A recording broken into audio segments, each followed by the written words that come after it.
இஸ்ரவேலே நீ பாக்கியவான், கர்த்தரால் ரட்சிக்கப்பட்ட ஜனமே, உனக்கு ஒப்பானவன் யார்?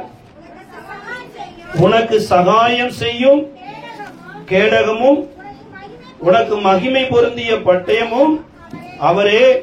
உன் சத்துருக்கள் உனக்கு இச்சகம் பேசி அடங்குவார்கள், அவர்களின் மேடுகளை மிதிப்பாய். கர்த்தரால ரட்சிக்கப்பட்டுட்டோன்னு வச்சுக்கீங்களேன். ஆமென். ரட்சிப்பு யாரால வரும்? எத்தனை பேர் ரட்சிக்கப்படணும்னு ஆசைப்படுவீங்க? ஹலோ, படணும்னு ஆசைப்படுங்க, பட்டுருவீங்க. ஆமென். ஊருக்கு போகணும்னு ஆசைப்படுங்க, போயிடலாம். மனசுக்குள்ள ஒரு காரியம் வந்துச்சுன்னா வாழ்க்கையில் என்ன பண்ணிடும்? கட்டாயம் நிறைவேறிடும். இப்ப முடிவு வரையந்தா நிலை நிற்பவர் ரட்சிக்கப்படுவானா? எதுல போய் நிலை நிற்கணும்னா இயேசுவுக்குள்ள நிலை நிறந்தா ரட்சிக்கப்படுவோம். ஒரு இடத்துல வேதம் சொல்லுது, ஆண்டவராய் இயேசு கிறிஸ்துவை விசுவாசி, அப்பொழுது நீயும் உங்க வீட்டுக்காரரும் ரட்சிக்கப்பட்டுருவீங்க. உங்க வீட்டுக்காரரா இருந்தா உங்க மனைவியும் ரட்சிக்கப்பட்டுருவாங்க அப்படிங்கிற. நேரம் அந்த ரட்சிப்பை குறித்த காரியம் நமக்கு தெரிய மாட்டேங்குது. ஒரு ஊர்ல ஒரு ராஜா இருந்தாராம். அவர் பெரிய மன்னர். அவருக்கு ஒரே ஒரு பையன் இருந்தா. அந்த ராஜாவை பெரிய தர்மகர்த்தா. பெரிய தர்மகர்த்தானா வர்றவங்களுக்கு வாரி வாரி வழங்குறவர். திடீர்னு ஒரு டாக்டர்கிட்ட கன்சல்ட் பண்ணும் போது ராஜா சீக்கிரத்துல இறந்து போயிருவார்னு ஒரு செய்தி வந்துருச்சு. ராஜா என்ன பண்றாரு? சீக்கிரத்துல இறந்து போயிருவாரு அப்படின்ன உடனே ராஜா பார்த்தாரு. அந்த ஊர் மக்களை, ஏழை ஏழை மக்கள் எல்லாம் பார்த்தாரு. கூப்பிட்டு அவர்கிட்ட இருக்கிற தோப்புல கொஞ்சம் கொஞ்சமா எழுதி இவங்களுக்கு கொடுத்தாரு. வீட்டை எழுதி கொடுத்தாரு, பங்களாவெல்லாம் எழுதி கொடுத்தாரு, எல்லாம் கொடுத்தாரு. ஒவ்வொருத்தரா கூட்டிட்டு வர்றது யாரு தான்? அவங்க மகன் தான். அப்ப மகன் நினைப்பான், அப்பா ஏதாவது நமக்கு என்ன பண்ணுவாரு? எழுதி தருவாரு. இவன் முன்னாடியே மற்றவங்களுக்கு எல்லாம் எழுதி எழுதி கொடுத்துட்டே இருந்தாரு. பட் இவனுக்கு என்ன பண்ணவே இல்லை, ஒண்ணுமே கொடுக்கல. கடைசியா இருக்கிறத தங்கி இருக்கிற வீட்டையும் ஒருத்தனுக்கு எழுதி கொடுத்த. இறந்ததுக்கு அப்புறம் நீ என்ன பண்ணிக்கோ வச்சுக்கொண்டாரு. எழுதி கொடுத்ததுக்கு அப்புறம் ஒரு மாதிரி நெஞ்சடைப்பு மாதிரி வந்தது. மகனை கூப்பிட்ட, எப்பா வாப்பா அப்படின்னு, எனக்கு குடிக்கிற கொஞ்சம் தண்ணி கொடுப்பானாரு. உனக்கு தண்ணியும் கிடையாது, ஒண்ணும் கிடையாது. இருக்கிற எல்லாத்தையும் என்ன பண்ணிட்டு மற்றவங்களதான் கொடுத்துட்டீரு. நீ ராஜாவா வாழ்ந்து மரித்து போகணும். ஓம்பிள்ள நான் என்ன பண்ணணும்? அனாதியா போகணுமா அப்படின்னா, இல்லப்பா நான் உனக்கு ஒரு மரத்துக்கு கீழே அப்படின்னா, மரத்துக்கு கீழே வேண்டாம், மரத்துக்கு மேலேயும் வேண்டாம், உனக்கு தண்ணியும் கிடையாது, ஒண்ணும் கிடையாதுன்னு அப்படியே நேரடியா பேசணும். இந்த வீட்டுல வேலை பார்த்துட்டு இருந்தவனுக்கு தான் வீட்டை எழுதி கொடுத்தாரு. இதை கேட்டுட்டே இருந்தா, இந்த வார்த்தையை கேட்டுட்டு அவங்க அப்பாவுக்கு ஒரு ஆட்டு அதிகமா துடிக்க ஆரம்பிச்சுதான். அவன் வெளியே போனா அப்பா இறந்து போயிட்டாரு. எல்லா ஊர் மக்களுக்கு வாங்கினவங்க எல்லாம் நன்றி உள்ளவங்களா இருப்பாங்களா இல்லையா? இந்த ஊர்ல எப்படின்னு தெரியல, பட் அந்த ஊர்ல வாங்கினவங்க எல்லாம் எப்படி இருந்தாங்க? ஆமா, கிறிஸ்துமஸுக்கு சேலை வாங்கினவங்க எல்லாம் அந்த ஊர்ல, இந்த ஊர்ல இல்ல, ரொம்ப நன்றி உள்ளவங்களா இருந்து அவருக்கு நல்ல பாக்ஸ் செய்து அற்புதமா கொண்டு போய் அடக்கம் பண்ணாங்க. அந்த ஊருக்கு ஒரு பாஸ்டர் வந்து போவார். பாஸ்டர் வந்து போன உடனே இந்த பையன் கோச்சிட்டு போனா என்னென்னமோ வேலை செஞ்சாங்க, லைஃப் செட்டில் ஆகல. அந்த பாஸ்டர் வந்து கேட்கிறார், இந்த ஊர்ல ஒரு ராஜா ஒருத்தர் இருந்தாரு, அவர் எப்படி இருக்கிறாருன்னா, ஐயா அவர் இறந்துட்டாருன்னா, ஐயா அவரோட பையன் ஒருத்தர் இருப்பாரு அப்படின்னா, அவங்க பையனா வந்து அங்க எங்கேயோ இருக்கிறாங்கன்னு இவர் போனார், கூப்பிட்டு வந்தார். ஊர் மக்கள்கிட்ட கூப்பிட்டியப்பா, இவன் தான் தப்பா போயிட்டான், நீங்களாவது ஏதாவது ஒண்ணு பண்ணுங்க, அவனை கூப்பிட்டு வச்சு அவன் ஆசை என்னன்னு கேளுங்க அப்படின்னாங்க. ஊர் மக்கள்லாம் கூப்பிட்டு, அப்ப அவன் ஆசை என்னன்னா, இல்லைங்க அப்பா மரத்துக்கு கீழே என்னமோ சொன்னாரு, ஆனா எனக்கு என்ன பண்ணல, கேட்கல, நானும் சரியா புரிந்து கொள்ள, அதனால அந்த மரத்துக்கு கீழே நான் இறந்ததுக்கு அப்புறம் என்ன பண்ணிருங்க, உதைச்சிருங்க அப்படின்ட்டு. அப்புறம் அந்த ஊர் மக்கள்லாம் கொஞ்சம் கொஞ்சமா சோறு போட்டு அங்க ஒரு டென்ட் போட்டு அவனை அங்கேயே தங்க வச்சிருந்தாங்க. கொஞ்ச நாளைக்கு அப்புறம் அவனை இறந்துட்டான். இறந்ததுக்கு அப்புறம் அவனை மரத்துக்கு கீழே தோண்டி புதைக்கிறாங்க. ஒரு 7 பாக்ஸ்ல அவனுக்கு தேவையான வைரம், தங்கம் எல்லாம் அந்த மரத்துக்கு கீழே புதைச்சு வச்சுட்டு இருக்கிறார். வாழ்ற வரைக்கும் என்ன பண்ணவே இல்லை, கொஞ்சம் கேட்டிருந்தா, கொஞ்சம் சத்தம் கேட்டிருந்தா. எங்க ஊர் உலகத்துக்கே இவ்வளவு அளந்து கொடுத்தவர் சொந்த பிள்ளைக்கு விட்டுருவாரா? பக்கத்துல பிடிச்சு வேலைக்காரனுக்கே அள்ளி கொடுத்தவருங்க. நீ எல்லாம் ஒரு ரத்தத்தால் சம்பாதிக்கப்பட்ட பிள்ளை. உனக்கு அந்த மரத்துக்கு கீழே தான் பொக்கிஷம் இருக்குது. எந்த மரத்துக்கு கீழே? ஆமென். சிலுவை மரத்துக்குள்ளதான் உனக்குள்ள இருக்குது விசேஷமே. ஜீவனையே அங்க கொடுத்திருக்கிறார். ஜீவனுக்கு ஈடா வேற எதுவுமே இல்லையாமா. ஜீவனையே கொடுத்திருப்பாருன்னா அதோடு கூட எல்லாவற்றையும் கொடுப்பாரா, கொடுக்க மாட்டார்? அல்லேலூயா. நம்ம ஒரு பாடு பாடணும் இல்லையா? மறப்பேனோ மறந்து போவேனோ, உன்னை மறந்தால் இந்த உலகில் வாழ்வேனோ, நான் நிற்பதோ நிர்மூலமாகாததோ, நான் நிற்பதோ நிர்மூலமாகாததோ, கிருபையா உங்க கிருபையா, கிருபையா எல்லாம் கிருபையா, நன்றி நன்றி ஐயா, நன்றி நன்றி ஐயா. அல்லேலூயா. அப்ப இன்னைக்கு என் சொத்தை நான் என்ன பண்ண போறேன்? செத்ததுக்கு அப்புறம் போய் அதெல்லாம் நடக்கத்தான் போகுது. சாகருக்கு முன்னாடியே வாழ்ந்து அனுபவிக்க போறேன். ஆமென், ஆமென், ஆமென். அல்லேலூயா. கர்த்தருடைய வேதம் தாங்க என்னை என்ன பண்ணும்? நேர் வழியில நடத்தும், வெளிச்சத்துல நடத்தும், சத்தியத்துல நடத்தும். உங்களை குறித்து என்னை குறித்து இதே வசனம் தான் சொல்லப்பட்டிருக்குது. கர்த்தரால் ரட்சிக்கப்பட்ட ஜனமே உனக்கு ஒப்பானவன். இஸ்ரவேல்னாலே தேவனுடைய பிரபுன்னு அர்த்தம். தேவனுடைய பிள்ளையை உனக்கு கம்பேர் பண்ணி பார்த்தா உலகத்துல உன்ன மாதிரி ஒருத்தருமே நீயே கிடையாது. அப்ப இனி ஆண்டவர் இப்படி பார்க்கிறாருன்னு ஒரு பார்வை எனக்குள்ள வந்துருச்சுனாலே போதுங்க, என்னுடைய நட உட பாவனம் என்னுடைய சிந்தை எல்லாமே மாறி இருப்பாருங்க. ஆமென். எடுத்தவங்க வாசிங்க ஆதியாகம புஸ்தகத்தினுடைய 25வது அதிகாரத்தினுடைய 22, 23 வசனத்தை வாசிக்கலாம். இந்த இஸ்ரவேலுக்கு கர்த்தர் கொடுத்த ஒரு முக்கியமான ஒரு 5 ஆசீர்வாதத்தை உங்களோடு கூட ஷேர் பண்ணணும் ஆஞ்சிக்கிறேன். வாசிக்கலாம். 21 வாசிக்கலாமா? மலடியாயிருந்த தன் மனைவிக்காக கர்த்தரை நோக்கி வேண்டுதல் செய்தான். நல்லா கேளுங்க, ஜெபம் பண்றது தப்பு இல்ல. ஹலோ, ஜெபம் பண்றது தப்பு இல்ல, தப்பா ஜெபம் பண்றது சரியில்லை. நம்ம சொல்றது புரியுதா? ஜெபம் பண்றது தப்பே கிடையாது, ஆனா தப்பா ஜெபம் பண்றது. இப்ப ஒண்ணுமில்ல, பாஸ்டர் ஐயா சில்லறை இருந்தா ஒரு 5 பைசா இருக்குமான்னு நான் கேட்டேன்னு வைங்களேன். என்னை என்ன நினைப்பாரு? மனுஷனை கொண்டு வந்து இங்க நிப்பாட்டினது. சில்லறை இருந்தா 5 பைசாவுக்கு இங்க வேல்யூவே கிடையாது. ஆனா இவர் எதை கேட்டிருக்கிறாரு? சில்லறை இருந்தா. அப்ப ஜெபமும் தப்பா ஜெபிச்சீங்கன்னா கட்டாயம் பாருங்க, ஜெபம் கேட்கப்படாது. வேதத்தை கேளாதபடி தன் செவியை அடைக்கிறவனுடைய ஜெபம் அருவருப்பானதுங்கிறத காரணம் அந்த பக்கமே அவர் என்ன பண்ண மாட்டாரு. நம்ம வீட்டுல பாருங்க, சாக்கடை தண்ணியே ஓடுது, மினரல் வாட்டர் இருக்குது. சாக்கடை தண்ணியில கொசுவெல்லாம் இருக்குது, அதுல இருந்து நிறைய வியாதி வருது. சாக்கடை தண்ணி பக்கம் நம்ம போய் தாகமா இருக்குன்னு 2 கை அள்ளி குடிப்போமா? நம்ம ஊர்ல தான் சாக்கடையில இருக்கிறவன கூட சாமியாரா பாப்பானுங்க. அது வேல்டுங்க. நம்ம அப்படி கிடையாது. நம்ம எதை எடுப்போம்? நான் ஏதோ தீர்க்க தரிசனம் சொல்லிட்டேனா, பட் எனிவே வச்சுக்கங்க. நம்ம எதை குடிக்கிற தாகத்துக்கு எந்த தண்ணி எடுப்போம்? மினரல் வாட்டர் எடுத்து குடிப்போம். அதே மாதிரிதான் கர்த்தரும் வேதத்தை கேளாமல் நீங்க ஜெபம் பண்ணுனீங்கன்னா அது எந்த வாட்டர் தான் அவர் விரும்பவே மாட்டார். அப்ப இந்த அம்மா என்ன ஜெபம் பண்றாங்க? வயிற்றுல இருக்கிற பிள்ளைக்காக ஜெபம் பண்றாங்க. அந்த ஐயா யாருக்காக ஜெபம் பண்ணாரு? அந்த அம்மாவுக்கு என்ன இல்ல? அப்ப எதுக்கு ஜெபம் பண்ணிருக்கணும்? அவர் பிள்ளைக்கு தானே ஜெபம் பண்ணிருக்கணும். ஆனா அவர் யாருக்கு ஜெபம் பண்ணாரு?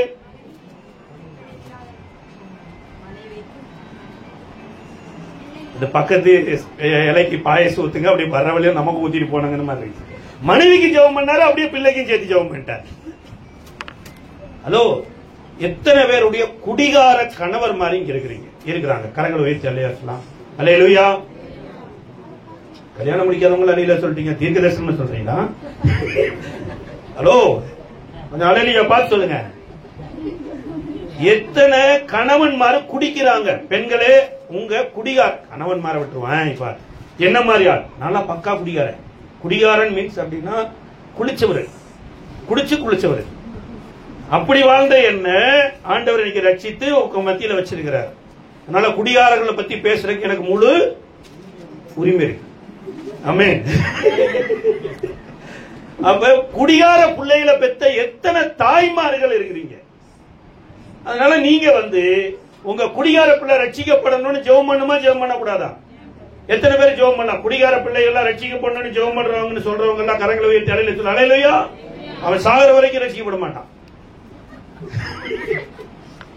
ஏன் அப்படின்னா நீயே அவனை குடிகார பிள்ளைன்னு சொல்லிட்ட. அவன் எப்ப மனம் திரும்புறது? சொல்லும்போதே சொல்லணும், கர்த்தர் எனக்கு கொடுத்த பிள்ளையை கர்த்தர் ரட்சிப்பான். குடிகாரங்கிற வார்த்தையை தூக்கி ஓரமா வச்சுக்கிட்டு கர்த்தரை தூக்கி கொண்டு அந்த இடத்துல வச்சு பாருங்க, சீக்கிரத்துல அவன் கர்த்தருக்குரியவரா மாறிடும். ஆமென். இங்க தேவையானது என்னது? பிள்ளை வேணும். ஆனா ஈசாக்கு எதை ஜெபிக்கல? பிள்ளைக்காக ஜெபிக்கல, மனைவிக்காக ஜெபிச்சாரு. ஏன்னா மனைவி எங்க வாழ்ந்தவங்க? கர்த்தரை அறியாத ஒரு தேசத்துல வாழ்ந்தவங்க. கர்த்தர் ஒருவேளை இந்த பிள்ளைய அந்த அம்மாவிட்ட கொடுத்தா, இந்த அம்மா அந்த ஊர்ல வளர்ந்த மாதிரிதான் இந்த பிள்ளை இங்க என்ன பண்ண போகுது? வளர்க்கும். அதனால ஒரு தாய் தேவனுடையவளா மாறினா தான் பிள்ளைய தேவனுடையவர்களாய் வளர்த்த முடியும். ஆமென். இன்னைக்கு எத்தனையோ பேர் ஏன் பிள்ளை மாறணும், ஏன் பிள்ளை அம்மா கொஞ்சம் ஜெபத்தை மாத்துமா, நான் தேவனுடைய பிள்ளைய போல வாழ போறேன். அல்லேலூயா. ஈசாக்கு எதை பார்த்தாருன்னா, மனைவி மலடியா இருக்கிறது முக்கியம் இல்லைங்க, இந்த மனைவிக்கு வயிற்றிலேயே பிள்ளைக்காக ஜெபிக்கிறவளா மாத்தணும்னு பிளான் பண்ணாரு. மலடியா இருக்கிற பிள்ளைக்கு ஜெபம் பண்ணாரு. பிள்ளை என்ன ஆயிடுச்சு? உற்பத்தி ஆயிடுச்சு. பிள்ளை உள்ள 2 பேரும் என்ன பண்ணிட்டு இருக்காங்க? மோதி கொண்டு இருக்கிறாங்க. இப்ப அம்மா போய் என்ன பண்றாங்க? ஒருவேளை ஈசாக்கு ஜெபம் பண்ணாம வயிற்றுல மோதி இருந்தா என்ன இருக்கும்? அப்பா வீட்டுக்கு போன் பண்ணி இருப்பாங்க, அப்பா என்னப்பா பண்றது? அப்பா சொல்லியிருப்பாரு, இங்க 2 சாமி நிக்குது. ஏன்னா அவங்க அண்ணன் கூட சொல்லியிருக்கலாம். அண்ணன் எல்லாம் போன் பண்ணி கவுன்சிலிங் கேட்கிற அக்கா தங்கச்சி மாதிரிலாம் இருக்கிறாங்க. ஆமென். ஆமென். அண்ணன் தம்பி அண்ணன் போன் பண்ணி, அண்ணன் லாபம் அண்ணன் என்னன்னே போடலாம், கவலைப்படாத, நான் இங்க 2 சாமி வச்சிருக்கிறேன், என் பிள்ளையே தூக்கிட்டு வந்திருக்கிறா, ரேச்சலே திருடிட்டு வந்திருக்கிறா, அது மாதிரி ஒரு சாமியிட்ட கன்சல்ட் பண்ணி நான் உனக்கு சொல்றேன்னு சொல்லியிருப்பாரு. மனைவிய கர்த்தருக்குள்ள டைவர்ட் பண்ணி விட்டாரு. இப்ப வயிற்றுல பிரச்சனை வந்த உடனே நம்ம என்ன பண்ணாங்க? கர்த்தரிடத்தில் விசாரிக்க போகும்போது கர்த்தர் சொல்றாரு, இளையவனை மூத்தவன் சேவிப்பான். ஹலோ, பிள்ளையே என்ன பண்ணல? பிறக்கல. பிறக்கிறதுக்கு முன்னாடியே பிள்ளையை குறித்து கர்த்தர் சொல்றாரு, அவன் ஆண்டவனா இருப்பான், அவங்க அண்ணன் அடிமையா இருப்பான். ஆமென். நீங்க பிறக்கிறதுக்கு முன்னாடி உங்களை குறித்து ஆண்டவர் சொல்லி இருக்கிறாருங்க, தெரியுமா? இளையவன் ஆளுவன், மூத்தவன். அப்ப நான் சில பேர் நினைக்கிறது என்னன்னா, ஐயோ நம்ம ஃபர்ஸ்ட்ல பிறந்துட்டோமே, அட்வான்ஸா செகண்ட் பிறந்திருந்தா அந்த பிளஸிங்க பெற்றிருக்கலாமே. பிறப்பை குறித்து தெரியலன்னா இப்படித்தான் சொல்லப்பட்டிருக்குது. இப்ப முதலாவது காரியம், இந்த யாக்கோபு பிறக்கிறதற்கு முன்னே தேவன் யாக்கோபு இப்படித்தான் வருவான்னு தீர்மானம் பண்ணிட்டார். அல்லேலூயா. அதுபோல சபைக்கு ஒருவேளை நீங்க இன்னைக்கு வந்திருக்கலாம், சில காரியத்தை இன்னைக்கு நீங்க பார்த்துட்டு இருக்கலாம், ஆனா நீங்க பூமிக்கு வருவதற்கு முன்னமே இதற்கான முடிவை தேவன் ஏற்படுத்திட்டார். அல்லேலூயா. எல்லா திட்டம் போட்டு தான் கர்த்தர் உங்களை இங்க கொண்டு வந்திருக்கிறார். எத்தனை பேர் நம்புறீங்க? அல்லேலூயா. முதலாவது காரியம் விசுவாசிக்க வேண்டியது என்னன்னா, நான் பிறக்கிறதுக்கு முன்னாடியே தேவன் எனக்கென்று ஒரு காரியத்தை செய்திருக்கிறார். ஆமென். நேற்றைக்கு ஒரு ஃபங்க்ஷனுக்கு போயிருந்தோம். அந்த ஃபங்க்ஷன்ல 250 பேருக்கு இன்விடேஷன் கொடுத்திருந்தாங்க. வந்தது 400 பேர் வந்துட்டாங்க. ஹலோ, என்ன பண்றது? அந்த என்னென்னவோ பண்ணி நாங்க 250 பேர்ல ஒரு ஆளா சாப்பிட்டு கிளம்பி வந்துட்டோம். அதுக்கப்புறம் அவங்க என்னென்னமோ கஷ்டப்பட்டு பிரயாசப்பட்டு அந்த வந்த 150 பேரை கிளியர் பண்ணி அனுப்புனாங்களாமா. இதுதாங்க உலகம். ஆனா தேவன் பாருங்க, ஆதாம் வருவதற்கு முன்னாடி 1000 மரங்களை விளைய வைத்து, 1000 கனிகளை விளைய வைத்து, என் பிள்ளை வருவான், பசிக்கும், சாப்பிடும் ப்ரிப்பேர் பண்ணி காத்து கொண்டிருந்தவர். அல்லேலூயா. ஒரு நல்ல தேவனுடைய பிள்ளைகளா வந்திருக்கிறீங்க. இந்த தேவனை அறிய என்ன ஆண்டவர் எனக்காக இவ்வளவு பண்ணி வைத்திருக்கிறார், நான் இவருக்கு பிரியமா வாழாம வேற எவருக்கு பிரியமா வரக்கூடாது. சில பேர், சில பசங்க பொண்ணுங்க கல்லூரியில பார்த்தா அந்த பையனை அன்னைக்கு தான் பார்த்திருப்பாளுங்க, அந்த பொண்ணை அன்னைக்கு தான் பார்த்திருப்பான், அவளையும் உயிரே தயிரே அப்புறம் கீரையே எல்லாத்தையும் கொடுத்து இதை போய் அப்புறம் கடைசி அவங்க மயிரேன்னு எடுத்துட்டு போயிடுவான் பாருங்க. ஹலோ, அப்படி நிறைய இங்க எல்லாம் அப்படி கிடையாது, அது வெளியூர். ஹல்லேலூயா. ஆனா இங்க பாருங்க, ஆண்டவர் ரொம்ப நல்லவர். பிறக்கிறதற்கு முன்னமே எனக்கு ஆண்டவர் ஒரு திட்டத்தை போட்டு இருக்கிறார். ஃபர்ஸ்ட் பிறக்கிறதுக்கு முன்னாடி திட்டம் போட்டவர் மாத்திரம் ஒரு நல்ல ஒரு தகப்பனை கொடுத்தார் பாருங்க. நம்மளை வளர்த்துற ஒரு தகப்பன் நல்லவரா இருந்தாருன்னா நம்மளுடைய எதிர்காலமும் நல்லா இருக்கும். தகப்பனா பெத்த தகப்பன் மாத்திரம் இல்லைங்க, ஆவிக்குரிய தகப்பனும். நமக்கு ஒரு நல்ல ஊழியக்காரர் கிடைக்கணும், நல்ல ஊழியக்காரருக்கு கீழே நம்ம வளர்க்கப்படணும் பாருங்க. இந்த அம்மாவும் பிள்ளையும் சேர்ந்து ஒரு டிராமா போட்டு அப்பாவை ஏமாத்தி பிரியாணியை கொடுத்து ஆசீர்வாதத்தெல்லாம் வாங்கியாச்சு. இப்ப அப்பாவுக்கு தெரிஞ்சிருச்சு பையன் என்ன பண்ணிட்டான், ஏமாத்திட்டான். உங்க பையன் உங்களை ஏமாத்திட்டான்னு தெரிஞ்ச நீங்க என்ன பண்ணுவீங்க? தொட்டில போட்டு அப்படி ஆட்டுவீங்களா? ஹலோ, உங்க அப்பா என்ன பண்ணுவாரு? பாப்பா பெல்ட் எடுத்துருவாரு. அவங்க அப்பா இல்ல, நானே ஒரு தகப்பன் தான், நானே அப்படித்தான் எடுப்பேன். ஏன்னா பிள்ளையாண்டவனை நடத்த வேண்டிய வழியில நடத்து, அல்லது முதிர் வயதுல விடாதிருப்பான்ங்கிற சிக்ஷித்து போதிக்கணும். ஆனா இவனுக்கு ஒரு நல்ல சூப்பர் அப்பா கிடைச்சார் பாருங்க. அவனுக்கு கிடைச்ச மாதிரி ஒரு அப்பா வேர்ல்டுல யாருக்குமே கிடைக்கல, அவனுக்கே கிடைக்கலங்க. ஹலோ, ஆபிரகாமே ஈசா கூட அப்பா தான். அந்த அப்பாவே 75 வருஷம் எப்படியோ வாழ்ந்துட்டாரு. அதுக்கப்புறம் தான் ஆண்டவர் ஏற்றுக்கொண்டார். ஆனா இவன் பிறந்ததே தேவனால பிறந்தான். இவன் விடுதலையானது தேவனால விடுதலையானா. இவனை நடத்தினவர் தேவன். பேர்பட்ட ஒரு தகப்பனுக்கு கீழே வந்துட்டான் பாருங்க.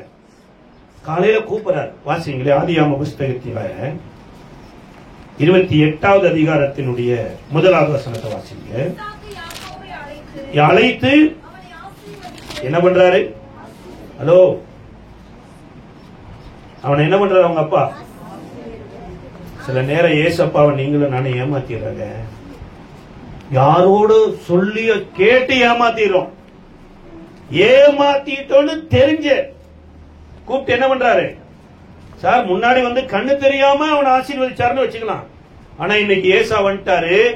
ஏசா வந்து அப்பா நான் தான் ஆடு சமைத்து கொண்டு வந்திருக்கேன், எடுத்துக்கப்பான எல்லா ஆசீர்வாதமும் அவனுக்கு கொடுத்துட்டேனப்பா அப்படின்னு. உடனே என்னை என் பிள்ளை இப்படி ஏமாத்திட்டானே, எனக்கு கண்ணு தெரியலன்னு தெரிஞ்சு என்னை ஏமாத்திட்டானே அப்படின்னு சொல்லி அவனை சபிக்கலைங்க.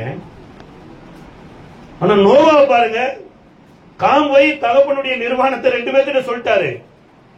அவரு வஸ்திரம் 2 வஸ்திரம் இருக்குதுன்னு புத்தி தெளிஞ்சதுக்கு அப்புறம் எந்திரிச்சு சொன்னே கானான் சபிக்கப்பட்டவன் சபித்த ஒரு இதே தகப்பன் பைபிள்ல இருக்கிறார். ஆனா இந்த தகப்பனை பாருங்க, அவனை கூப்பிட்டு அவனை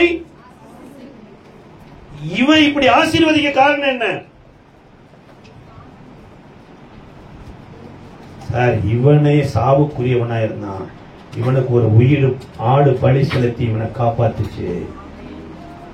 உங்களுக்கு ஒரு நல்ல ஊழியக்கார கிடைச்சிட்டாருன்னா நிச்சயமாலுமே நீங்க நல்ல இடத்தை அடைச்சிருக்கீங்க. அல்லேலூயா. வேதம் சொல்லுது, அவனை கூப்பிட்டு அவனை. சில இடங்களுக்கு போய் பாருங்க, பிள்ளைகளுக்கு ஏதோ மண்டை கோளாறு. சில பிள்ளைகளுக்கு மண்டை கோளாறுனே சாமியார்கிட்ட கூட்டிட்டு போகுது. அந்த சாமியாரு, நாங்க வால்பாறையில படிக்கும் போது பிள்ளைங்க பையனை ஒன்னாதான் படிச்சுட்டு இருப்போம். அப்ப அந்த பிள்ளைகளுடைய பாவடைய பிடிக்கிறதுக்குன்னு 2 பேர் இருப்பாளுங்க. இப்படி இழுத்து பிடிச்சிருப்பாளுங்க. வாத்தியார் பரம்பரையே அடிப்பாரு. எங்களை காலை பிடிக்கிறதுக்கு 2 பேர் இருப்பானுங்க. காலை முட்டிய பிடிச்சிட்டு குதிங்காலே அடிப்பாரு வாத்தியார். யாரு அவரு? இப்ப சில சாமியார் அந்த மாதிரி பண்ணிட்டு இருக்கிறாங்க. ஏதோ மண்டை ஓலாத ஆயிடுச்சுன்னா ஒட்டி சாட்டை எடுத்து அட்டிக்க, ஐயோ அம்மா நம்ம கத்திட்டு ஓடுறான். நீங்க பாஸ்டர் பாருங்க, நீ உலகத்துல உன் தேவனை அளவச்சுட்டு வந்துட்ட, உன்னை ஏமாத்திட்டு வந்துட்ட, நான் உன்னை ஆசீர்வதிக்கிறேன். என்னுடைய ஆசீர்வாதம் உனக்குள்ள வரும் பொழுது என்னை ஆசீர்வதித்தவர் உன்னை சந்திப்பார். சபையில நீங்க ஆசீர்வதிக்கப்பட்டு போனீங்கன்னு பாருங்களேன், நீங்க படுத்திருக்கிற இடத்துல ஆசீர்வதிக்கிற கர்த்தர் வருவார்.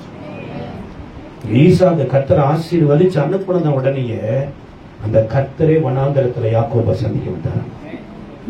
அவனை கைப்பிடிச்சார். நீ போற இடமெல்லாம் அவங்க கூட நீங்க யார ஹேட் பண்றீங்களோ இல்லையோங்க, மனதார நீங்க எப்படி நினைச்சிட்டாலும் பரவாயில்ல, இல்ல ட்ரோல் பண்ணாலும் பரவாயில்ல, உங்களை ஆசீர்வதிக்கிற ஊழியக்காரர்களை மாத்திரம் மன உடைய பண்ணினார்.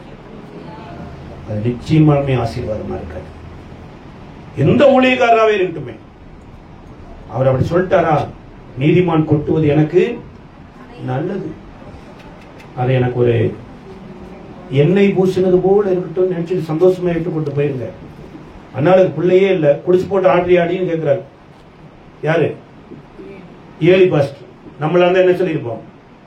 எடுத்து அப்படி இன்னொருத்தரை வச்சு சர்ச்சை ஆரம்பிச்சு அங்க கொட்டடிச்சிருப்போம். பாஸ்டர் கண்ணா பொண்ணான்னு பேசுறாரு, பிள்ளைகளாட்டியும் பரவாயில்ல, இந்த சர்ச்சைக்கு என்ன பண்ணக்கூடாது சொன்னாரு.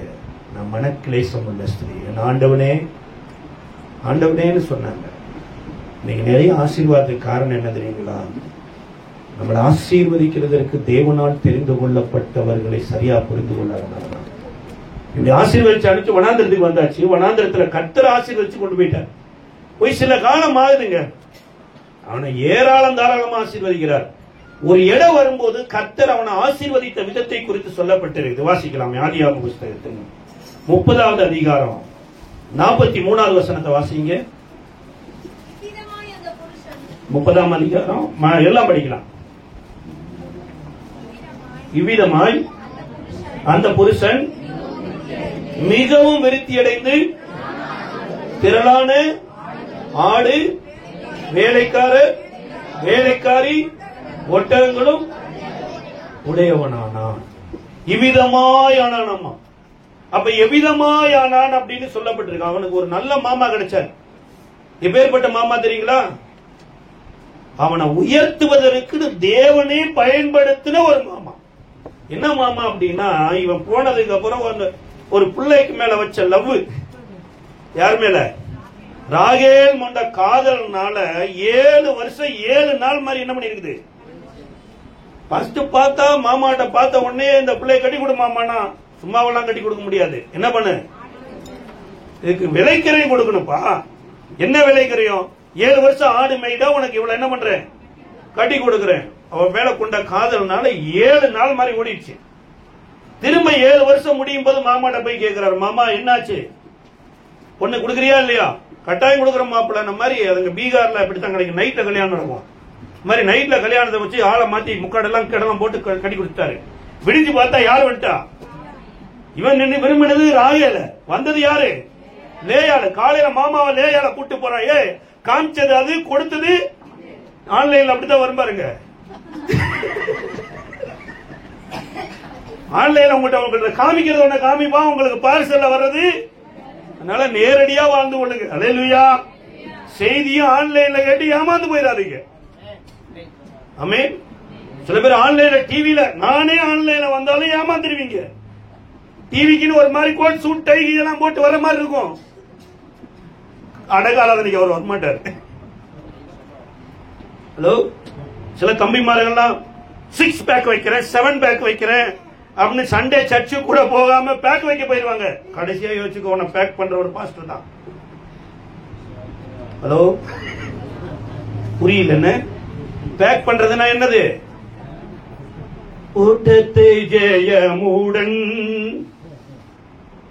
அன்னைக்கு தையும் வராது, மையும் வராது. அதனால ஆன்லைன்ல பார்த்து ஏமாந்த மாதிரி இந்த ஆளு பார்த்தாரு, ஏமாந்துட்டாரு. இப்ப கேட்ட மாமா சொல்றாரு, கவலைப்படாத, இவளுக்கு செய்ய வேண்டிய காரியங்களை செய்ய. ஒண்ணு வாங்கினா பெண்களுடைய நிலைமை பாருங்க. அதனாலதான் சேல கடையில போனா கூட அக்கா அப்படியே ஸ்கொயர்ல தான் பாக்குறது. ஒண்ணு வாங்கினா ஒண்ணு கட்டி கொடுத்தாச்சு. கட்டினதுக்கு அப்புறம் இந்த இவங்களுக்காக வாழ்ந்து 14 வருஷம் பிள்ளைகளை பெற்று 20 உடைச்சி அவன் சம்பளத்துக்காக மாமாட்ட போய் நிக்கிறான். மாமா சொல்றாரு, இனிமேல் பட்டு அந்த ஊர்ல எந்த ஆடு பிறக்கலையோ அதுதான் உனக்கு சம்பளம். இந்த ஊர்ல அப்படி ஒரு ஆடே இல்ல, புள்ளி உள்ள ஆடுகள் தான் உனக்கு சம்பளம். நம்ம என்ன பண்ணிருப்போம்? ஏண்டா நான் பார்த்தா முட்டாள் மாதிரி தெரியுதா? இந்த ஊர்ல இப்படி ஆடே இல்ல அப்படின்னு உடனே சொல்ற. ஓகே, புள்ளி உள்ள ஆடு யார் தருவா? கர்த்தர் தருவார். அல்லேலூயா. ஊர் உலகம் உங்களை ஏமாத்துச்சுன்னா ஊரையும் உலகத்தையும் உண்டாக்கிய கர்த்தர் உங்களுக்கு உதவி செய்வார். உலகத்துல ஆடுன்னு ஒண்ணு இல்லாத போதே ஆட்டை உருவாக்கி பறக்க வச்ச கர்த்தர் புள்ளி வச்சு பறக்க வைக்கிறதுக்கு அவருக்கு சாதாரணமான விஷயம். கரங்களை தட்டி கர்த்தர் நாமத்தை அவர் புதிய காரியத்தை செய்ய முடியும். ஆமே. இப்ப புள்ளி உள்ள ஆடு வந்துருச்சு. இப்ப மாமா பார்த்தாரு, பிறக்கிறது எல்லாமே என்னதான் பிறகுது? புள்ளியோட தான் பிறகுது. உடனே சம்பளத்தமா, வரியுள்ள ஆடுகள் தான் உனக்கு சம்பளம், புள்ளி உள்ளதெல்லாம் கிடையாது. அடுத்து பிறகுறதெல்லாம் என்னதான் பிறகுது? அவங்க மாமா எதை சொல்றாரோ அதெல்லாம் இங்க நடக்குது. ஐயோ பாஸ்டர் என்னை ஏமாத்திட்டாரு பாஸ்டர். அவர் ஏமாத்துவாருமா, உன்னை ஆண்டவர் ஆசீர்வதிப்பாரு, அவரையும் சேர்த்து ஆசீர்வதிப்பாரு உன் ஆசீர்வாதத்துல. வரி வரியா பிறகுது, என்னென்னமோ கலர் கலரா பிறகுது. கடைசியா உங்க மாமா பிளான் பண்ணாரு, எல்லாம் இருக்கணும். என்ன இருக்கணும்? புள்ளி இருக்கணும், வரி இருக்கணும், கலர் இருக்கணும், எல்லாம் இருக்கிறதா உனக்கு சம்பளம். ஒருவேளை இன்னைக்கு ஆராதனையில ஏதாவது ஒரு அற்புதம் நடக்கணும்னு நீங்க வந்திருக்கலாம். அற்புதரே உங்களுக்கு நடந்து வரப்போற. ஏதாவது ஒரு அற்புதம் இல்ல, அற்புதரே நடந்து வந்துருவாருங்க. அதை விட அற்புதம் ஒண்ணுமே. இப்படி இப்ப என்ன பண்றான்? ஆண்டவர்கிட்ட கேட்கிறான். ஆண்டவர் தரிசனத்துல வெளிப்படுறாரு. என்ன அப்படின்னா, வாதுமை மரத்தினுடைய ஒரு கொப்பை வெட்டு, சில மரத்தினுடைய கொப்பை வெட்டு, கீறு. ஆடு தண்ணி குடிக்க வரும்போது எதுல போடு? தண்ணிக்குள்ள போடு. இப்ப இந்த ஆடு வந்து என்ன பண்ணும்? நல்லா கவனிங்க பிள்ளைகளா, ஆடுற பிள்ளைகளா நல்லா கவனிங்க. ஆடு தண்ணி குடிக்க வரும். அப்ப நீ என்ன பண்ண? கொப்பை போடு. ஆடு எதை பார்க்கும்? ஆடு எதை பார்க்கும்? தண்ணிய பார்க்கும், கொப்பை பார்க்கும், குடிக்கும். அடுத்து நீ நினைச்சதெல்லாம் நடக்கும். என்னங்க ஒரு வித்தியாசமா இந்த கிறிஸ்தவங்கள மாதிரி முட்டாள் பண்ற ஒரு ஆளுமே. ஆடு வருமாமா, தண்ணிய பார்க்குமாமா, குடிக்குமாமா, நீ விரும்புறதெல்லாம் நடக்குமாமா. நீ சபைக்கு போவியாமா, ஆராதனையில் அட்டன் பண்ணுவியாமா, நீ விரும்புறதெல்லாம் நடக்குமாமா. என்ன கதை சார் இது? இப்ப ஆடு எதை பாக்குது? நல்லா கவனிங்க இங்க தம்பிமார். ஆடு எதை பாக்குது? தண்ணிய பாக்குது. தண்ணியில என்ன தெரியுது? கோப்பு தெரியுது, குடிக்குது. அதே மாதிரி குட்டி போடுது. அதாவது நார்மலாவே இன்னைக்கு படிக்கிற பிள்ளைகளே யோசிச்சு பார்த்தா இது முட்டாள்தனமான காரியம். மறுபடியும் நான் உங்கள்கிட்ட கேட்கிறேன், அக்கா காடு போட்டிருக்கா, ஆடு வருது, தண்ணி குடிக்க போகுது, தண்ணிய பாக்குது, குடிக்குது. தண்ணிக்குள்ள என்ன தெரியுது? என்ன தெரியுது? தான் முகம் தெரியுது. நீங்க தண்ணியை பார்த்ததில்லை, நீங்க போய் பாருங்க. உங்க முகத்தை தண்ணியில பார்க்கலாம். தண்ணிக்குள்ள என்ன தெரியுது? கொப்பு இருக்குது. இப்ப இந்த கொப்பு யார் மூஞ்சில தெரியுது? இந்த கற்பனை எங்க வந்துருச்சு? இது மூஞ்சிகளை வந்துருச்சு. இந்த கன்சீவான டைம்ல கேட்கிற அத்தனையுமே பிள்ளை அப்படியே கொண்டு வரும் பாருங்க. ஹலோ, புரியுதா? கொப்பு எங்க இருக்குது? தண்ணிக்குள்ள இருக்குது. கொப்பு எப்படி இருக்குது? கீறி இருக்குது. ஆடு எங்க வருது? தண்ணிக்குள்ள வருது. இப்ப ஆட்டு எதை பாக்குது? தான் முகத்தை தண்ணியில பாக்குது, அதுக்குள்ள இருக்கிற கொப்பை பாக்குது, அதை குடிக்குது. இப்ப ஆட்டுக்கு வயிற்றுக்குள்ளேயே குட்டிக்குள்ள எல்லாமே உருவாது. அந்த மனசுக்குள்ள கிறிஸ்து ஜனிப்பிக்கப்படுவார் பாருங்க. இந்த ஜீவ தண்ணிக்குள்ள வந்து நீங்க உங்களை பாப்பீங்க. இப்போது படுகிற பாடுகள் இனிமேல் வெளிப்படுகிற மகிமை தெரியுதா? தெரியாது. இங்க வா, இந்த சபையில வந்து இந்த தண்ணீர உன் மூஞ்சிய பாரு. உன் மூஞ்சியை மாத்திரம் பார்க்காத, இங்க போட்டிருக்கிற சிலுவையில் அறையப்பட்ட கீறப்பட்ட இயேசுவை பார். அவர் உனக்குள்ள ஜனிப்பிக்கப்படுவாரு. ஆட்டோமேட்டிக்கா உன்னுடைய செயல் மாறும். அல்லேலூயா. இங்கதான் மாறுதல் வருது பாருங்க. குடிக்கிற தண்ணி சரியா இருக்குமானா வாழ்ற வாழ்க்கை சரியா இருக்கும். நல்ல தண்ணி காட்டினார் பாருங்க ஆட்டுக்கு. பெத்த குட்டிகள் அத்தனையுமே எல்லாமே. சில நேரம் குட்டிகளை போட அந்த கொப்பை போட மாட்டாராமா. பலவீனமானது வரும்பொழுது என்ன பண்ண மாட்டாராமா? பலவீனமானது எதுன்னா, நாங்க பாத்துக்கிறோம், போங்க போங்க பாத்துங்க, நாங்க போலீஸ் ஸ்டேஷன் போங்க போங்க, நாங்க வக்கீல பாக்குறோங்க பாருங்க, கொப்பையே போட மாட்டேன். நாங்க எல்லாம் செய்யுங்க. கடைசியா மண்டே உடைச்சு தையல போட்டு ஆஸ்பத்திரியில படுத்திருந்து கடைசியா வந்து பார்த்த இதுதான் பலவீனமானது. இங்க வந்தோடனே கர்த்தர் சொல்றாரு, விடு, நான் உனக்கு கொடுப்பேன். அல்லேலூயா. சோத்திரம் ஏசப்பா, நீ உயிரையே கொடுத்துட்டீரு, கீறப்பட்ட தண்ணிய குடிச்சுக்கிட்டு இருக்கிறேன் நான். ஆமென். நல்லா வளர்ந்து கொண்டிருந்த மரத்தை வெட்டி இதுல போட்டு அந்த மரம் செத்து இந்த தண்ணிக்கு என்ன கொடுத்திருக்குது? ஜீவனை கொடுத்திருக்குது. இந்த தண்ணிய குடிக்கிறேன். உள்ளுக்குள்ள கிறிஸ்து என்ன பண்ணப்படுறாரு? ஜனிப்பிக்கப்படுறார், பிறந்துகிட்டு இருக்கிறார். எனக்குள்ள கிறிஸ்து பிறந்துகிட்டு இருக்கிறார். பிரச்சனை வரும் பொழுது கிறிஸ்துவை வெளிப்படுத்தக்கூடிய ஒரு வாழ்க்கையை வாழ்றதுதான் அந்த தண்ணியை குடிக்கிறாங்க. இன்னைக்கு நிறைய பேருக்கு என்ன தேவைப்படுதுன்னா, வீடு இல்லாதவங்களுக்கு என்ன தேவைப்படுது? கார் இல்லாதவங்களுக்கு என்ன தேவைப்படுது? எங்க இதை விட இயேசு இல்லாம நீங்க இருக்கிறீங்க, உங்களுக்கு இயேசு தேவைப்படுறாரு. இயேசு உள்ள உங்களுக்குள்ள வரும்போது மன்னிப்பீங்க, விட்டு கொடுப்பீங்க. சோதர ஏசப்பா, இந்த இருள் வரும் பொழுது தாங்க நட்சத்திரமே வெளியில தெரியும். நீங்க நட்சத்திரம்னு கர்த்தர் சொல்லிட்டாருன்னா கட்டாயம் இருள் வரும். ஐயோ இருளே வரக்கூடாதுன்னா நீங்க நட்சத்திரமாவே தெரிய மாட்டீங்க.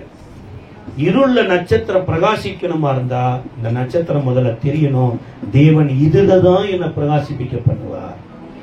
ஆமென். இவ்விதமா இந்த மனுஷன், நீங்க இந்த இடத்துக்கு வந்துருங்க, உங்களுக்கே தெரியாது உங்களுடைய கேரக்டர் எப்படி மாறுன்னு தெரியாது. நீங்க எத்தனையோ பேர் மதம் மாறி இருக்கிறோமே தவிர மனசு என்ன பண்ணல. நீங்க இந்த சர்ச்சை பிடிக்கலன்னு எந்த சர்ச்சுக்கு போனாலும் உங்க மனசு சரியில்லைன்னா சுடுகாட்டை காலி பண்ணிட்டு கல்லறைக்கு போறதுக்கு தான் இருக்கும். எதை காலி பண்ணிட்டீங்க? ஒரு பணத்தை தூக்கி கொண்டு போய் சுடுகாட்டுல இருந்து கொண்டு போய் கல்லறையில வச்சு அது கிறிஸ்தவமா மாறிடுமா? நிறைய பேர் அப்படித்தான் மாறிட்டோம். எனக்கு உயிரோடு இருக்கிற வரைக்கும் இயேசுவை போல் வாழ்வதற்காக தான் கல்வாரி சிலுவையில் எனக்கு ஜீவனையே கொடுத்தார். புரியுதா? எத்தனை பேருக்கு புரியுதா? அல்லேலூயா. நீங்க பெரிய ஆள் ஆகணுமா கூடாதா? ஆகணுமா கூடாதா? அதனால இவ்விதமாய்த்தான் இந்த மனுஷன் பெரிய ஆளானா. இந்த வெளில போற வண்டி எல்லாம் எங்க போகுது? யாரோ ஒரு சொன்னாங்க, ஒட்டஞ்சர போய் திண்டுக்கல் போகும், மதுரை போகும், திருச்சி போகுங்கிறாங்க. நானு சரிங்க இங்கிட்ட இருந்து கோயம்புத்தூர் போறேங்க, இங்கிட்டு ஏறி போனேன்னா என் கற்பனையில தான் கோயம்புத்தூர் போயிட்டு இருக்கிறேனே தவிர என் பிரயாணம் எங்கல்ல. இயேசுவின் வழியில போனா தாங்க நீங்களும் நானும் இவ்விதமாய் ஆசீர்வதிக்கப்பட முடியும். இங்க இயேசுவின் வழியில போகாம ஏதோ உலக வழியில போயிட்டு இயேசுவே ஆசீர்வதினா என் கற்பனையில தான் அது வருமே தவிர என் வாழ்க்கையில் என்ன பண்ண முடியாது. அதான் சொல்லி வேற இவ்விதமா என்ன மனிதன் ஆசீர்வதிக்கப்பட்டான். கர்த்தர் இவனுக்கு உதவி செய்தார். உதவி செய்தாரா இல்லைங்களா? உதவி செய்தது மாத்திரமல்ல, தெரியாம செய்த பாவமும் பின்தொடர்ந்ததாமா. ஒரு இடத்துல யாப்போக்கு என்கின்ற ஆற்றை கடக்க முடியாம தன் மனைவி பிள்ளைகள் எல்லாத்தையும் கொண்டு செப்பரேட் பண்ணிட்டு ஒரு இரவெல்லாம் தனியாய் போராடி ஆண்டவரோட ஜெபம் பண்ணிட்டு இருக்கிறார். என்ன ஜெபம் பண்றான்னா, கர்த்தாவே நீர் என்னை ஆசீர்வதித்தால் ஒழிய போக விடேன். அங்கதான் ஆண்டவர் கேட்கிறாரு, உன் பேரு என்ன? ஹலோ, உங்க பேர் என்ன? உங்க அம்மா அப்பா வச்ச பேர் ஒண்ணு இருக்கும் இல்லையா? அந்த பேரு என்ன? அந்த பேரு என்னன்னு நமக்கே தெரியாது. பேர் வச்சுட்டாங்க. ஆனா கர்த்தர் பேரு கேட்கறதுக்கு பின்னணியில் என்னன்னா, உலகம் வைக்கிற பேரு ஒரு லிமிட்டோடு தான் உன்னை டிராவல் பண்ணி கூட்டிட்டு போகும். கர்த்தர் உனக்கு வைக்கிற பேர் அன்லிமிட்டடா கூட்டிட்டு போவார். அல்லேலூயா. இந்த ஈசாக்கு அவனுக்கு யாக்கோபுன்னு பேர் வச்சாரு. ஏன்னா இவன் முதல்ல கைய நீட்டுனா வெளியில வரல, அதனால திருட்டு பயண்டா. சில பிள்ளைகளை பெற்றோர் ஆசிரியப்பாங்க, குட்டி நாய், அப்படிதான் குட்டி நாயவே வாழும் பாருங்க, பெரிய நாயாவும் வளராது. அவங்க அப்பா வச்சாரு. இவன் எத்தனை பேர் வச்சாரு, எத்தனை ஒரு எல்லை வருது, அந்த எல்லையை கடக்க முடியல, அழுகுறான்.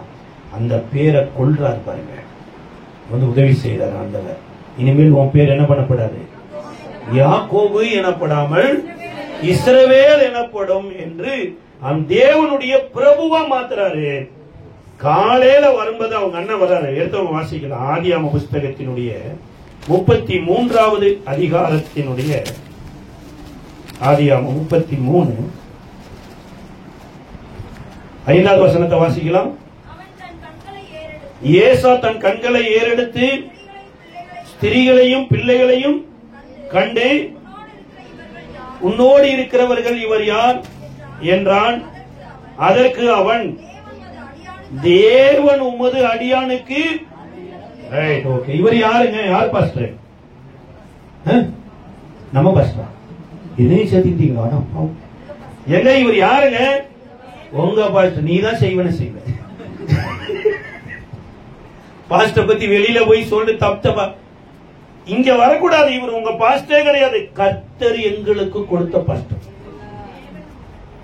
தேவன் உமது அடியானுக்கு அருளினவைகள். இவர் எப்படி கல்யாணம் முடிச்சாரு, எப்படி பிள்ளை பெற்றாரு, எல்லாமே எழுதி இருக்கு. ஆனா அங்க சொல்ல என் பலத்துல இது சம்பாதிக்கல, கர்த்தர் உமது அடியானுக்கு அருளினது. இந்த சர்ச்சை யாரோட சர்ச்சை? இன்னையில இருந்து போங்க, காலையில விடியறது யாரால விடியுது? தேவனால விடியுது. கிடைச்ச வாகனம் யாருடையது? தேவன் வந்தது. கொடுத்த கணவனா இருக்கலாம், கொடுத்த பிள்ளையா இருக்கலாம், எல்லாம் தேவன் இல்லாம தலை முடி கூட நிக்கலைங்க. முதல்ல நீங்க தேவனுடையவர்கள் ஆயிட்டீங்கன்னா உங்களுடைய அத்தனையும் தேவனுடைய. இன்னைக்கு நிறைய பேரு எல்லாத்தையும் தேவனுடையதா பாக்குறது இல்ல, சில இது என்னுடையதுன்னு பாக்குற இடத்துலதான் பிரச்சனை வருது. கேக்குறாரு அவங்க அண்ணன், யாருடையதுப்பா? நீங்க இப்படி சொன்னீங்கன்னு வைங்களேன், உங்களுக்குன்னு ஒரு நீங்க எதிர்பாராத ஒரு லேண்டே காத்திருக்குதுங்க. ஆமென். நீங்க சண்டை போடுறதுக்கு முன்னாடி சண்டைய தேவனுடையதா மாத்துங்க. கத்தி எடுத்துட்டு வெட்ட போறதுக்கு முன்னாடி இந்த கத்தியை யாருடையதா மாத்துங்க. இப்ப பேதுருவை பார்த்து சொல்றாரு, பேதுருவே பட்டயத்தை என்ன பண்ணு, அடக்கி வை. அந்த தேவதூதத்தை கத்தி இருக்குது, அவங்க என்ன பண்றது கிடையாது, எடுக்கிறது கிடையாது. சண்டை போட முடியும், ஆனா இயேசு என்ன பண்றது இல்ல, சண்டை போடுறது இல்ல. நீதி இருக்குது, நீதியை வெளிப்படுத்தல. அவர் சாந்த குணம் உள்ளவராய் இருந்தாரு. அந்த சாந்த குணம் உள்ளவர் தான் இன்னைக்கு பூமியவே சுதந்திரிச்சிட்டார். அவருடைய பிள்ளைகளாகிய நீங்களும் நானும் பூமியை சுதந்திரிக்கிறதுக்கு எல்லாவற்றையும் தேவனுடையதா பாருங்க. ஒருவேளை உங்களுக்கு அது அநீதியாவே நடந்திருக்கலாங்க, உங்களுக்கு அவங்க தீமையே செய்திருக்கலாங்க, தெரிஞ்சே பண்ணிருக்கலாங்க, என்னை விட கேவலப்படுத்திட்டாங்கன்னு சொல்லிருக்கலாங்க. கவலைப்படாதீங்க. நீங்க இயேசுவை கேவலப்படுத்தாத விதமா அவங்க உங்களுக்கு கேவலப்படுத்திட்டாங்க. சில அம்மா இருப்பாருங்க, என் பையன் இப்படி அவன் மனைவியோட சேர்ந்துட்டு ரொம்ப வேதனைப்படுத்திட்டாங்க. ஒரு அம்மா இப்படிதான் சொன்னாங்க, சிபிஎம் பிலிவர் அவங்க. அந்த அம்மாட்ட கேட்டேன், உங்க பையன் பிறக்கும் போது எப்படிமா பிறந்தாரு? ஹலோ, உங்க அம்மா பையன் எப்படி பிறந்தாரு? நார்மல் டெலிவரியா சிசேரியனா? நார்மல் டெலிவரிக்கு ட்ரை பண்ணாங்க, அது நார்மலால மண்டை திரும்பி இருந்துச்சு அப்படின்னா. அப்ப என்ன பண்ணாங்க? ஆபரேஷன் ரொம்ப டீசெண்டா சொன்னாங்க, கிழிச்சு எடுத்தாங்க. இந்த கிழிச்சி எடுக்கும் போது சுகமா இருந்திருக்குமா? வலிக்காது. மயக்கூசி போட்டு எடுத்து கிழிச்சிருப்பாங்க, தச்சிருப்பாங்க. கொஞ்ச நாளைக்கு அப்புறம் அந்த மயக்கம் தெரிஞ்சதுக்கு அப்புறம் உயிர் போய் அந்த பிள்ளைய எடுத்து தங்கம் தாத்தா மாதிரி இருக்கிறேன், ஐயா மாதிரி இருக்கிறேன், மாமா பால் கொடுறான், வயிற்று கிழிச்சு பெத்த பிள்ளைய மன்னிச்சு பால் ஊற்றுக்கு அன்னைக்கு இனிச்சது இன்னைக்கு பேசினது வலிக்குதா? ஹலோ, அதே போலதாங்க கல்வாரி சிலுவையில உங்களை என்னையும் பெத்தெடுத்த இயேசு தலையிலிருந்து கால் வரைக்கும் கிழிச்சு பெத்தெடுத்தார்.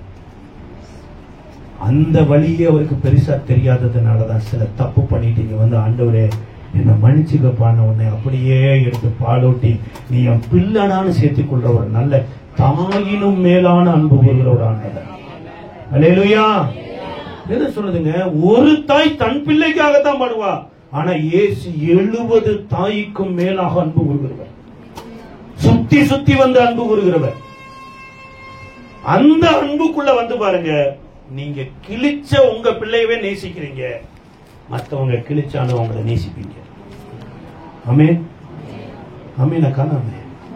ஐயோ, எனக்கு வேற மாதிரி இல்ல ஆசை. கர்த்தர் உனக்காக என்ன பண்ணுவார்? ஒரு கோடாரியை தூக்கிட்டு வருவாரு, அருவாளை தூக்கிட்டு வருவாரு, பக்கத்து வீட்டுக்காரன் தலையை வெட்டுவாரு, லாரியில போகும்போது பைக்ல இடிச்சு சாவான் நினைச்சிட்டு வந்தா இவர் என்ன, அவன் வந்து உன் மேல இடிப்பா, அவனை நீ மன்னிப்பாங்கிறதுக்கு என்ன பாருங்க சார். இவரு சிலுவையில் அதைத்தான் சார் எனக்கு காமிச்சார்.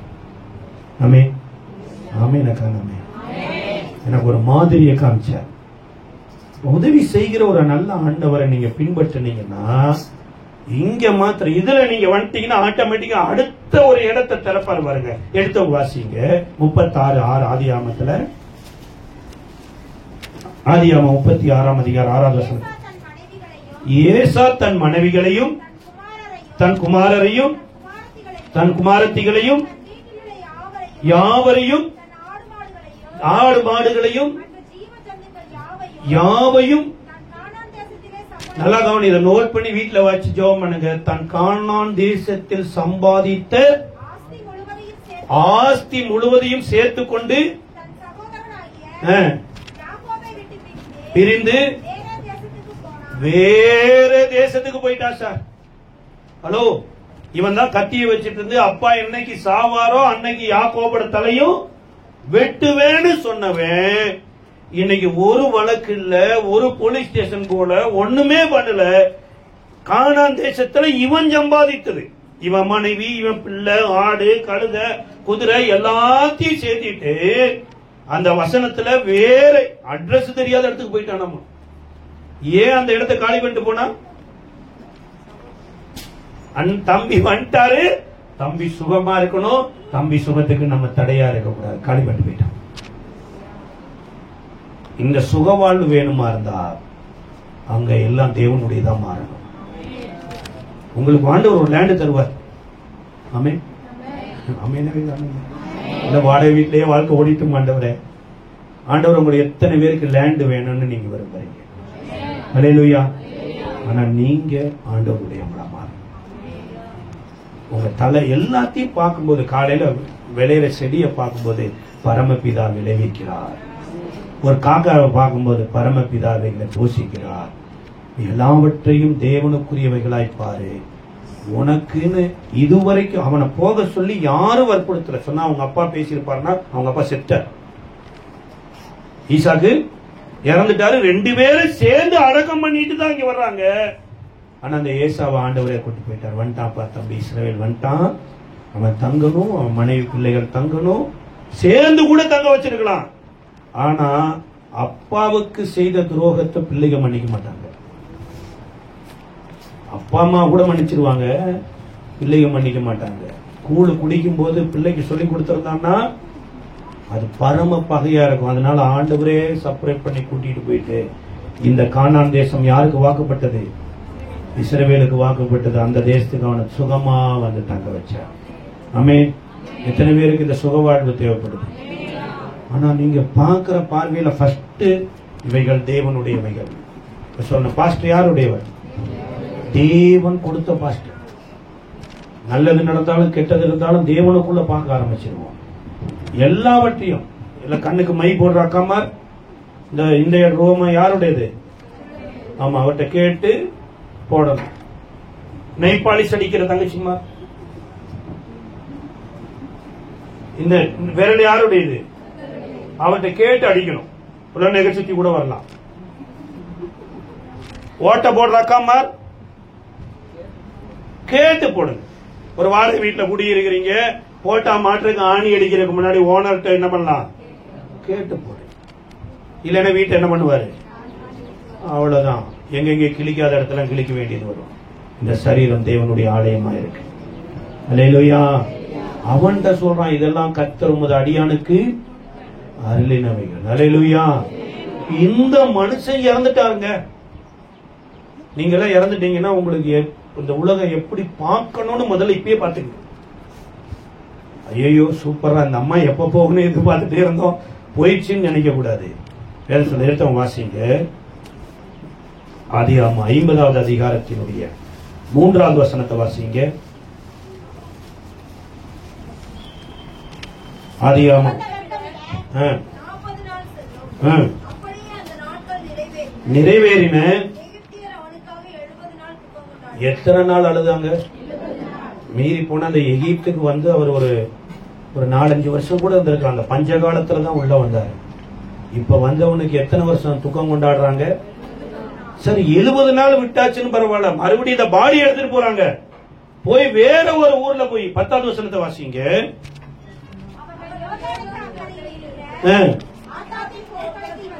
வந்தபோது பெரும் புலம்பலாக புலம்பினார்கள். தகப்பனுக்காக 7 நாள் துக்கம் கொண்டாடினார்கள். மறுபடியும் ஒரு 7 நாளுங்க. அப்ப இந்த மனுஷன் இறந்து போய் எத்தனை நாள் வீட்டுல துக்கம் கொண்டாடி இருக்கிறாங்க? 77 நாட்கள் துக்கம் கொண்டாடி இருக்கிறாங்க. Amen. Welcome to music world. Praise the Lord. 77 நாள் ஒரு மனிதனை துக்கம் கொண்டாடுகிற அளவுக்கு அந்த மனிதனுடைய ஜீவியம் தேவனோடு இருந்திருக்கு பாருங்க. உங்க ஜீவி என் ஜீவியம் அப்படி இருக்குமா? அதனாலதான் மோசே பெரிய பாஸ்டர், நல்ல பாஸ்டர். அவர் மரிக்கிறதுக்கு முன்னாடி சபையாரை பார்த்து சொல்றாரு, இஸ்ரவேலே நீ பாக்கியமா, கர்த்தரால ரட்சிக்கப்பட்ட ஜனமே உனக்கு. என்ன செப்பரேட் பண்ணி ஆண்டவர் வித்தியாசமா வாழ வைக்கிறதுடைய முக்கிய 3 காரியத்தை இங்க எழுதுறாரு. முதலாவது காரியம், அவன் தேவனோடு கூட வாழ்ந்தான். அல்லேலூயா. சில அம்மாமார் உங்க பிள்ளைகளுக்கு யாரை காமிச்சு கொடுத்துட்டு போறீங்க? சொத்து சம்பாதிச்சு வச்சுட்டு போறீங்களா? வீடு வாசல் சம்பாதிச்சு வச்சுட்டு போறீங்களா? இல்லையா? அப்ப அவங்க ஓட்டாண்டியா ரோட்லயே படுத்துட்டு பரதேசியா சன்னியாசியா போட்டுமா? ஒண்ணுமே அடியே. ஒரு பாட்டு வேற வந்துருச்சு, கூடு விட்டு உன்னாவி போனால் கூட உன்னோடு வருவதில்லை, வருவாய் தருணமிதுவே கலைக்கிறாரே பல்ல ஆண்டவரை சுவண்டை கட்டின வீடும் நிலம் பொருளோ கண்ணீரும் மூட்டார் உறவினரோ கட்டின வீடோ நிலம் பொருளோ கண்ணீரும் மூட்டார் உறவினரோ கூடு விட்டு முன்னாடி போனா கூடவனோடு வருவதில்லை, வருவாய் தருணமிதுவே கலைக்கிறாரே பல்ல ஆண்டவரே சுவண்டை. அந்த நிலைமையில உன் கூட வராது, ஆனா நீ பிள்ளைகளுக்கு சேர்த்து வச்சுட்டு தான் போகணும். ஆமென். இந்த யாக்கோபு தன்னுடைய பிள்ளைகளை மாதிரி வேற யாருமே பிள்ளைகளை கடைசி வரை கட்டி காக்கலைங்க. இன்னைக்கு சில குடும்பங்கள்ல பாருங்க, அவங்க அண்ணன் தம்பி அக்கா தங்கச்சியோட கொடையா இருந்திருப்பாங்க, அவங்க இறந்ததுக்கு அப்புறம் அவங்க பிள்ளைகளுடைய நிலைமை பரிதாபமாய் போயிடும். ஆனா இந்த யாக்கோபு இந்த 64 பேரோட கூட எகிப்துக்கு வராருங்க. இந்த எகிப்துக்கு வரும்போது யோசேப்பை சந்தித்து ஒரு காரியத்தை சொல்றாரு. அது மாத்திரம் வாசித்து நம்ம ஜெபிக்கலாம். 48வது அதிகாரத்தினுடைய 21, 22 வசனங்களை வாசிக்கலாமே. பின்பு இஸ்ரேல் யோசேப்பை நோக்கி, உயிரோட இருக்கிறாரு, சாகருக்கு முன்னாடி தன் பிள்ளைகளை பார்த்து, அது விசேஷமா யோசேப்பை பார்த்து சொல்றாரு, நான் மரணம் அடைய போகிறேன். தேவன் யாரை காமிக்கிறாரு? நல்லா கவனிங்க தாய்மாரே, நீங்க சாகருக்கு முன்னாடி தகப்பன்மாரே உங்க பிள்ளைகளுக்கு தேவனை காண்பித்து கொடுத்துட்டு போங்க. அல்லேலூயா. அவங்கள அனாதையா விட்டுட்டு போயிடாதீங்க. உங்களோடு கூட உங்கள் தேவனும் இந்த பூமியில முடிவடைந்திராதபடி வரும் தலைமுறையினருக்கு நான் மரணம் அடைஞ்சாலும் என்னை இதுவரைக்கும் நடத்தி வந்த தேவன் உங்கூட உயிரோடு இருப்பார். அல்லேலூயா. அவருக்கு மரணம் எனப்பட்டதே கிடையாது. என்னை இந்த அளவுக்கு கொண்டு வந்த என் தகப்பன் உன் கூட இருந்து என்னிலும் மேலாக உன்னை ஆசீர்வதிப்பார். உங்க பிள்ளைகளுக்கு மரணம் அடையறதுக்கு முன்னாடி அற்புதமா பிள்ளைக்கு காமிக்கிறார். யோசேப்புக்கு கர்த்தர் என் கூட வந்தாரு, நான் மரணம் அடைய போகிறேன், தேவன் உன் கூட இருப்பாரு. அதோடு கூட தேவன் இருக்கிறவர் மாத்திரமல்ல, தேவன் உங்களை நடத்துவார். அல்லேலூயா. கீழ் வசனம் சொல்லி வாசிக்கலாம், அதே வாசிக்கலாம். உங்கள் பிதாக்களின் தேசத்திற்கு உங்களை திரும்பவும் கொண்டு போவார். ஏதோ கல்லையோ மண்ணையோ மரமோ செடியோ பூவோ வழிபடல, நீங்களும் நானும் மரித்து போன சரீரத்தை வழிபடல, வழி நடத்துகிற ஒரு ஆண்டவர் இருக்கிறார். ஆபிரகாமுக்கு வாக்கு கொடுத்த தேவன் இருக்கிறார். 400 வருடம் தான் அடிமைத்தனம், 400 வருடத்துக்கு அப்புறம் எகிப்திலிருந்து விடுதலை ஆவீர்கள் என்று ஆபிரகாமுக்கு சொன்னாரு. அந்த தேவன் நாம் போயிட்டாலும் உங்களுக்கு சொன்னதை நிச்சயம் நிறைவேற்றுவார். அல்லேலூயா. எத்தனை பேர் நம்புறீங்க? உங்களை வழி நடத்துவாரா? அல்லேலூயா. அவர் உயிரோட இருக்கிறாரா? ஆனா ஒண்ணு மறந்துடாத, யாக்கோபு கீழே அடுத்து என்ன சொல்லிட்டு போறாருன்னா, யோசேப்பே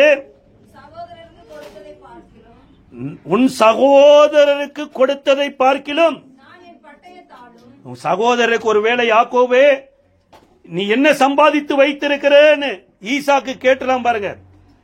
அப்ப ஒரு தகப்பனிடத்துல போய், அப்பா உனக்கு நான் ஆடு கொண்டு வந்து சம்பாதித்து கொண்டு வந்திருக்கிறேன் என்று சொல்லி ஏமாத்தின இதே யாக்கோபு இன்னைக்கு இஸ்ரவேலா மாறினதுக்கு அப்புறம் யோசேப்பை பார்த்து சொல்றாரு, யோசேப்பே நீ ஒருவேளை இந்த ராம்சேஸ்ல 11 பிள்ளைகளுக்கு இடம் கொடுத்திருக்கலாம், உன் சகோதரருக்கு நீ கொடுத்ததை பார்க்கிறோம், அல்லது உன் சகோதரருக்கு நான் கொடுத்ததை பார்க்கிறோம், நீ அடக்கம் பண்ணுவதற்கு ஒரு லேண்ட் வாங்கி வச்சிருக்கிறேங்கிறார்.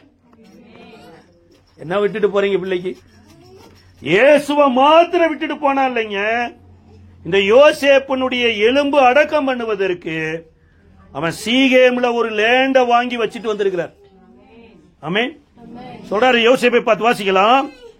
நான் என் பட்டயத்தாலும் என் வில்லினாலும் எமோரியருடைய கையிலிருந்து சம்பாதித்த ஒரு நிலத்தை உனக்கு அதிகமான பங்காக கொடுத்தேன் என்றான். படுக்கிறதுக்கே இடம் இல்லாம தலைக்கு கல்ல வச்சு படுத்திருந்தவன் தேவனுடைய கையை பிடிச்சான். தேவன் அவன் கையை பிடிச்சதுக்கு அப்புறம் என்றைக்கோ பையன் சாக போறான், என்றைக்கோ பையனுடைய எலும்புகள் வரப்போகுது என்று சொல்லி சீகேம்ல ஒரு லேண்ட் வாங்கிட்டு வந்து சொல்றாரு, உனக்கு சொத்து வாங்கி வச்சிருக்கிறப்பா. ஒரு திருடனா இருந்து கன்வெர்ட் ஆன, இந்த யாக்கோபா இருந்து இஸ்ரவேலா மாறின இவரே தான் பிள்ளைக்கு சொத்து வாங்கி வச்சிருப்பாருனா, இந்த உலகத்துல பரிசுத்தாவியினால பிறந்து பரிசுத்தாவியினால நடத்தப்பட்டு பரிசுத்தாவியானவரை சிலுவையில கொடுத்த இயேசு உங்களுக்கு எனக்கு வெளியேறப்பட்டு சொத்து சம்பாதிச்சிருக்கார். அல்லேலூயா. அந்த சொத்தை நீங்களும் நானே என்ன பண்ணிக்கணும்? பாதுகாத்துக் கொள்ளணும். பாருங்க, தற்காத்துக் கொள்ளணும், பெற்றுக்கொள்ளணும். இயேசு சம்பாதித்த சொத்து என்ன தெரியுங்களா? கல்வாரி சிலுவையில உங்களுக்கு எனக்கும் அந்த பரிசுத்தாவியானவரை கொடுத்து நீங்களும் நானும் அப்பா பிதாவே என்று கூப்பிட பண்ணினார் பாருங்க. அதுதாங்க மிகப்பெரிய சொத்து. ஆமென். இந்த பரிசுத்தாவி வரும் பொழுதுதான் நீங்களும் நானும் அவரை அப்பா பிதாவே என்று கூப்பிட முடியும். அப்பாவுடைய சொத்தெல்லாம், ஹலோ, அப்பாவோட சொத்தெல்லாம், யாக்கோபோட சொத்து யாருக்கு? யோசேப்புக்கு லேண்ட் கொடுக்கிறார். யோசுவா 24வது அதிகாரத்துல யோசேப்பினுடைய எலும்பு அங்கதான் அடக்கம் பண்ணப்பட்டதுன்னு சொல்லப்படுது. அப்ப அப்பாவோட சொத்து பிள்ளைக்கு வரும்னா ஏசப்பாவோட சொத்து உங்களுக்கு வருமா வராதா? வருமா வராதா? எத்தனை பேருக்கு சொத்து வேணும்னா சொல்ற பினிஷ். இஸ்ரவேலே நீ பாக்கியவான். இஸ்ரவேல்னா பொம்பளைகள்ல நினைச்சுக்காதீங்க. ஏதோ இஸ்ரவேல்னு ஒரு ஆம்பளைக்கு சொல்லிட்டு போயிட்டாங்க. கிறிஸ்துவுக்குள் ஆண் என்றும் இல்லை. உங்களுக்கு விலையேறப்பட்ட சொத்து அப்பாவுடையதெல்லாம் உங்களுடையது. நீங்க அதில் அனுபவிப்பீங்க, வாழ்வீங்க. ஆமே. உங்களுக்கு புரியுதா இல்லையா? எத்தனை பேருக்கு புரியுது? ஆமே. சொத்து இருக்குதா இல்லையா? உங்களுக்கு வேணும் தெரியாமல இருக்கலாம், ஆனா இருக்குது. ஒரு நாள் வரும், அதுல நீங்க நிச்சயமா வாழ்வீங்க. பாக்கியவான்களா பாக்கியவதியா வாழ கர்த்தர் உதவி செய்வார். இருக்கிற இடத்துல ஒருவேளை முழங்கால் படியிட முடிஞ்சா முழங்கால் படியிட்டு, நாம் பிறக்கிறதுக்கு முன்னாலே என்னை குறித்து சொல்லப்பட்டது என்ன தெரியுங்களா? இளையவனை மூத்தவன் சேவிப்பான். இளையவன் அப்படின்னாலே திரும்ப பிறக்கணும். பாருங்க, ஞானஸ்தானம் எடுக்காதவங்க கட்டாயம் திரும்ப பிறக்கல. பரிசுத்தாவியானவர் பெறாதவங்க திரும்ப பிறக்கல. நீங்க திரும்ப பிறந்தீங்கன்னா ஆவியினால மாம்சத்தின் கிரிகளை அழிப்பீங்க. இந்த ஆவிக்குரிய ஒரு வாழ்க்கை வாழுகிற போதுதான் ஆளுகிறவர்களாய் கர்த்தர் மாற்றுவார். அவரை போல இந்த பூமியில வாழுகிறவர்களாய் கர்த்தர் மாற்றுவார். எது எப்ப எப்படி தரணுங்கிறது ஆண்டவருக்கு நல்லா தெரியும். ஒருவேளை லேண்ட் இன்னைக்கு அப்பா சொல்லிட்டாருன்னு அனுபவிக்க முடியாது. அது அடக்கம் பண்ணுவதற்கு அந்த நாள் வந்தபோது அது ஆட்டோமேட்டிக்கா அவனுடைய மாறிச்சு. உங்களுக்கு முன் குறித்ததை நிச்சயம் நிறைவேற்றுவார். அல்லேலூயா. எத்தனை பேர் விசுவாசிக்கிறீங்க? நான் தான் ஆவிக்குரிய இஸ்ரவேலராய் இருக்கிறேன். இந்த ஆவிக்குரிய இஸ்ரவேலர், எனக்கு ஆவி மிக மிக அவசியமா இருக்கிறது. ஆவி இல்லாமல் ஆவியின் கனிகளை கொடுக்க முடியாது. அந்த ஆவியானவர் எனக்குள்ள வரும்போது இயேசுவின் சாயலை வெளிப்படுத்துகிறவர். நான் திரும்ப பிறக்கணும், நான் இளையவனா மாறணும். இந்த இளையவனுக்கு கிடைக்கிற எல்லா நன்மைகளும், ஒருவேளை இளையவனா பிறந்திருந்தா கூட அந்த தகப்பனார் சொல்லும் போது அவன் மரித்தான், மறுபடியும் பிழைத்துக் கொண்டான். திரும்ப வந்தவனுக்கு செத்தவனை உயிரோடு எழுப்பினதை போல பார்த்தவர். அதனால் அந்த அபிஷேகத்தை